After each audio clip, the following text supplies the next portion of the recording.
Hi students, let us begin with one more thermodynamic property, that is enthalpy or heat content of system. See, we have seen while discussing different forms of first law of thermodynamics that heat change at constant volume is equal to internal energy change only. अगर हम कोई reaction या कोई process constant volume रख के carry करते हैं तो जो भी हीट चेंज होगा that is directly equal to internal energy change. But if a chemical reaction is carried out in open vessel यानी at constant pressure, then what about heat change. अगर हम कोई रिएक्शन या कोई process chemical process open vessel में carry करते हैं और ज्यादातर they are carried out in open vessel जहां प्रेशर विल बी कांस्टेंट. देखो बेटा, अगर कोई प्रोसेस ओपन वेसल में हम कैरी करते हैं तो अपोजिंग प्रेशर क्या होगा? एटमॉस्फेरिक प्रेशर, और वो कांस्टेंट रहेगा. सो रिएक्शन कैरिड आउट और process carried out in open vessel is reaction at constant pressure. और इस वक्त ऐसे प्रोसेस में heat change it cannot be given by internal energy change. For that we require a new thermodynamic function which is called as enthalpy or heat content of system. तो open vessel में यानी constant pressure को अगर कोई change carry होता है तो उसमें जो भी हीट चेंज होगा that is given by a new function known as enthalpy. So what is enthalpy? Enthalpy is nothing but the sum of internal energy of the system and energy due to pressure and volume of the system. क्या होती है enthalpy? It is the sum of internal energy of the system and the energy due to pressure and volume of the system. System की total internal energy और उसका pressure and volume इसका product दोनों की sum that is nothing but enthalpy. और हमने देखा है pressure volume product PV is equal to work that is nothing but a form of energy. Mathematically, enthalpy is given as H equals to U plus PV. What is mathematical expression or definition for enthalpy? H is equal to U plus PV, and enthalpy is equal to internal energy change, internal energy plus PV product. Let us see some important points of enthalpy. Enthalpy, it is an extensive property. Enthalpy कौन सी property होती है? Extensive property. मतलब value of enthalpy depends upon amount of matter present in the system. जितना matter ज्यादा होगा enthalpy higher होगी. So enthalpy is an extensive property. It is a state function. Enthalpy कौन सा फंक्शन होता है बेटा? State function. Means enthalpy change it depends upon initial and final states, not upon the path followed. Absolute value of enthalpy can not be calculated. ये भी point हमें ध्यान में रखना है.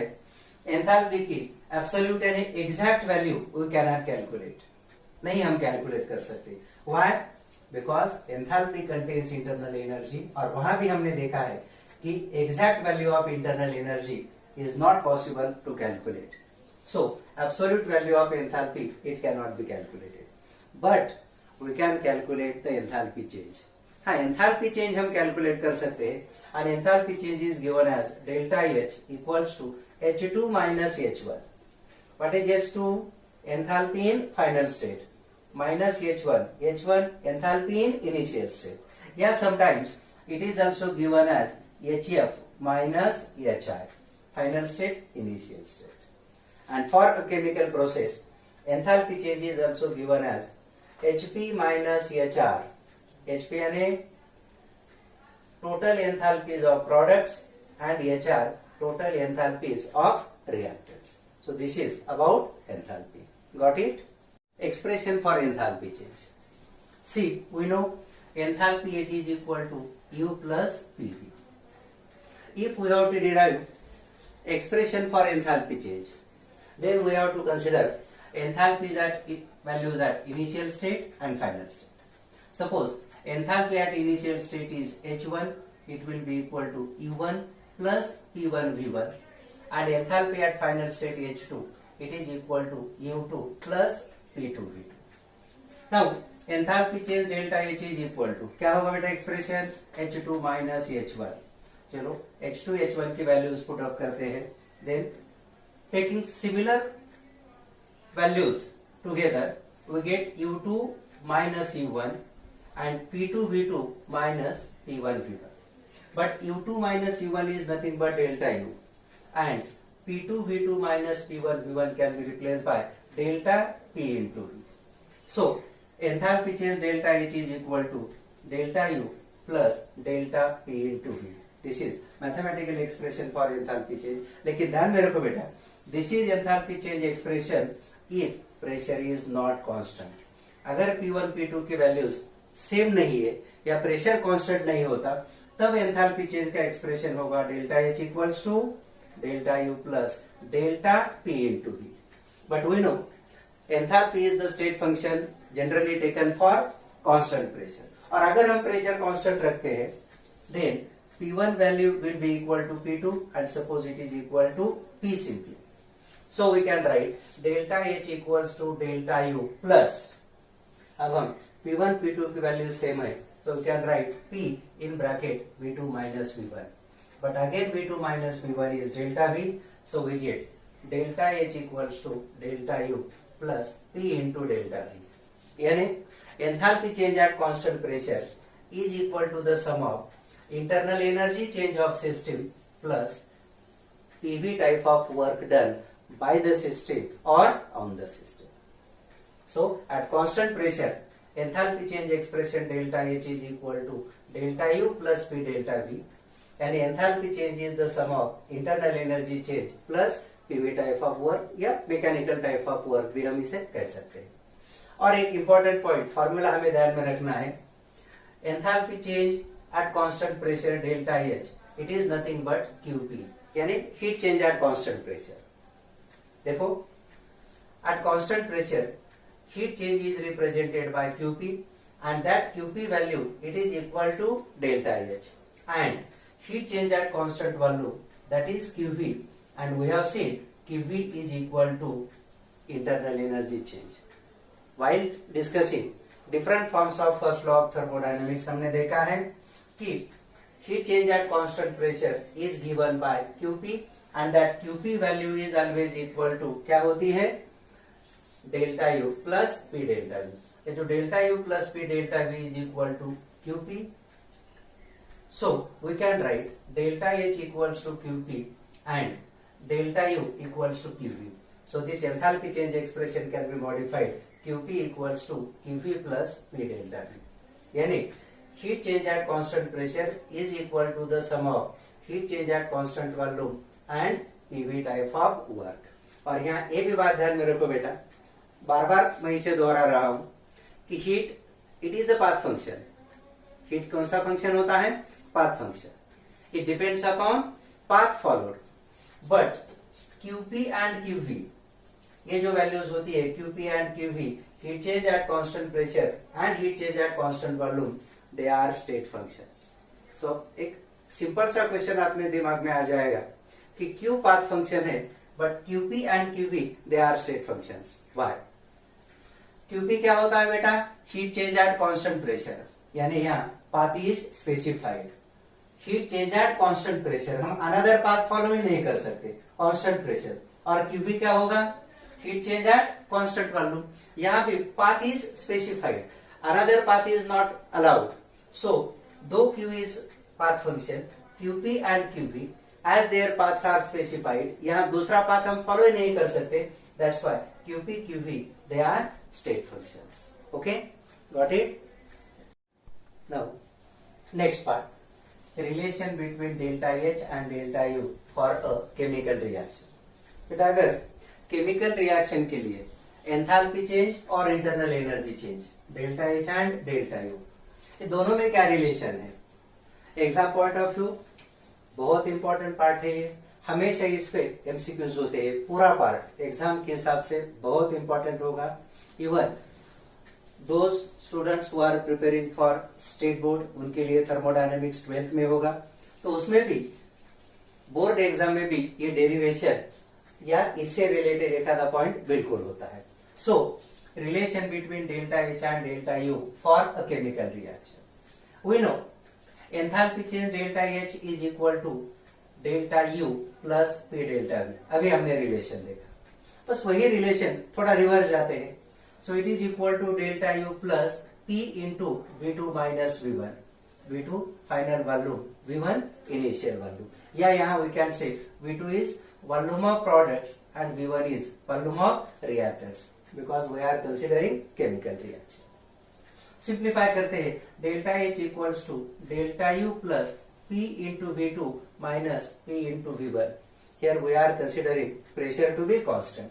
अगर प्रेशर कांस्टेंट नहीं लेते तो P2 V2 और P1 V1 लेना होगा, लेकिन enthalpy change it is considered at constant pressure, so taking P constant. But we know ideal gas equation PV equals to nRT. पता है आपको ideal gas equation PV equals to nRT.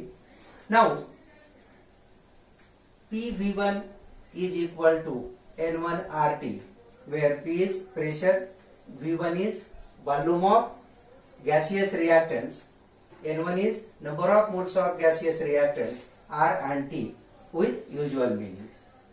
PV2 pressure into volume of gaseous products will be equal to N2 into RT.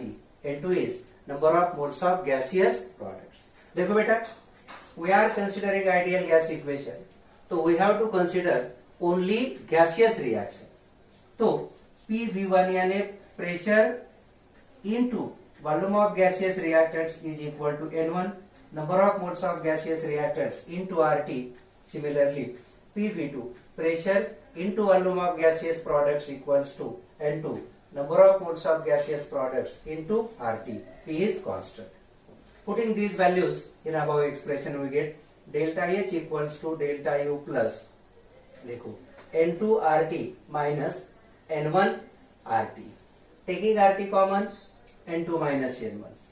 But N2 minus N1 can be replaced by delta N. Delta N stands for difference. Delta N का मतलब होगा difference between number of moles of products and reactants. But we are considering only gaseous reactants and products. So we shall indicate it by subscript G. So we get delta H equals to delta U plus delta Ng RT. क्या expression होगा या क्या relation होगा delta H और delta U में? Delta H is equal to delta U plus delta NG RT. Delta H is enthalpy change, delta U is internal energy change, RT as usually universal gas constant and absolute temperature, and delta NG is nothing but difference between number of modes of gaseous products and gaseous reactants.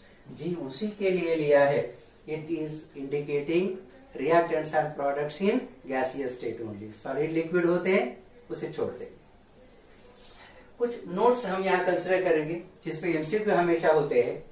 If N2 is equal to N1 यानी number of moles of gaseous products and number of moles of gaseous reactants दोनों की value अगर same होगी तो delta Ng difference in number of moles will be equal to 0.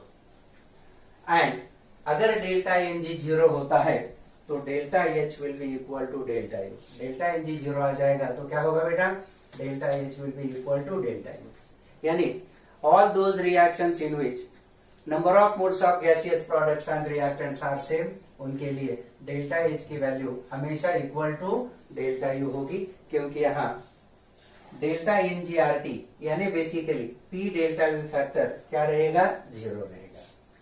और एक बहुत बार ऐसा क्वेश्चन होता है, for which of the following reactions delta H is equal to delta U. जैसे हम H2 gaseous plus Cl2 gaseous giving 2HCl gaseous, number of moles of gaseous reactants and product are same in this reaction, तो यहाँ delta H will be equal to delta U. अगर N2 is less than N1, gaseous products के moles कम है than number of moles of gaseous reactants, यहाँ reactant के moles ज्यादा हो गए, प्रोडक्ट्स के मोल्स कम है. जैसे ammonia formation N2 plus 3H2 4 moles reactants giving 2NH3 2 moles product. तो in that case delta N की value will be less than 0 और नेगेटिव. यहाँ डेल्टा N की वैल्यू नेगेटिव रहेगी. So delta H will be equal to delta U minus something. So in this case delta H की value will always be less than delta U. ध्यान में रखो, ammonia formation जैसी reaction जहां gaseous modes of products कम होंगे, N2 की value less होगी than N1 reactants, in that case delta H is less than delta U. और ये भी क्वेश्चन बहुत बार होता है कि for which of the following reactions delta H is less than delta U, जहां डेल्टा N की वैल्यू लेस देन 0 या नेगेटिव होगी. And third case, if N2 is greater than N1, यहाँ number of gaseous modes are more than number of gaseous modes of reactants. देखो, if N2 is greater than N1 मतलब number of moles of gaseous products are greater than number of moles of gaseous reactants. In that case, delta Ng value will be greater than 0. ये तो difference होगा delta Ng greater than 0 या positive होगा. यानी देखो बेटा यहाँ delta H is equal to delta U plus something plus. So in this case, delta H की value it will be greater than delta U. जहाँ N2 की वैल्यू प्रोडक्ट्स के मोड्स N1 से यानी रिएक्टेंट के मोड से ज्यादा होगी, तो उस वक्त डेल्टा H की वैल्यू क्या रहेगी? It is greater than delta U. एक आधा example, 2SO3 giving 2SO2 plus O2, products के मोड ज्यादा हो गए, डेल्टा H इज ग्रेटर देन डेल्टा U. और ये भी क्वेश्चन बहुत बार होता है, what are the conditions for which delta H value is equal to delta U. देखो बेटा, under what type of conditions enthalpy change will be exactly equal to internal energy change. तीन कंडीशंस है, हमें ध्यान में रखनी है. पहली, if all reactants and products are in non gaseous state, यानी सॉलिड्स और लिक्विड्स. देखो बेटा, अगर सभी रिएक्टेंट्स और products in the chemical reaction solid या लिक्विड होते हैं, नॉन गैसियस स्टेट में होते हैं, तो कोई भी गैसियस स्टेट में नहीं, तो वहां P delta V volume change यानी delta NGRT, this factor will be equal to 0. For reactions involving solids and liquids, P delta V volume change की वजह से ये टर्म 0 होगी, या डेल्टा Ng ये फैक्टर 0 होगा, and in that case we can say delta H is equal to delta E. तो सभी रिएक्टेंट्स एंड प्रोडक्ट्स अगर सॉलिड्स या लिक्विड्स होते हैं, नॉन गैसियस होते हैं, तो delta H will be equal to delta E. दूसरी condition, if N2 is equal to N1 मतलब number of moles of gaseous products and number of moles of gaseous reactants अगर दोनों भी सेम होंगे, जितने गैसियस रिएक्टेंट्स कम हो रहे हैं उतने ही गैसियस प्रोडक्ट्स फॉर्म हो रहे हैं, तो again volume change delta V will be 0 या delta Ng will be equal to 0. और जब डेल्टा Ng 0 होगा, again delta H will be equal to delta U. Okay. और एक थर्ड कंडीशन भी हमें ध्यान में रखनी है, for all those reactions which are carried out in a closed vessel. कोई भी रिएक्शन अगर हम क्लोज्ड वेसल में कैरी करते हैं, तो क्लोज्ड वेसल में P डेल्टा V फैक्टर क्या होगा बेटा? 0. और P डेल्टा V फैक्टर अगर 0 होता है, तो डेफिनेटली डेल्टा H की value will be equal to delta E. So under these three conditions, delta H and delta U values they are same. MCQ के हिसाब से ये सब पॉइंट्स हमें ध्यान में रखने हैं.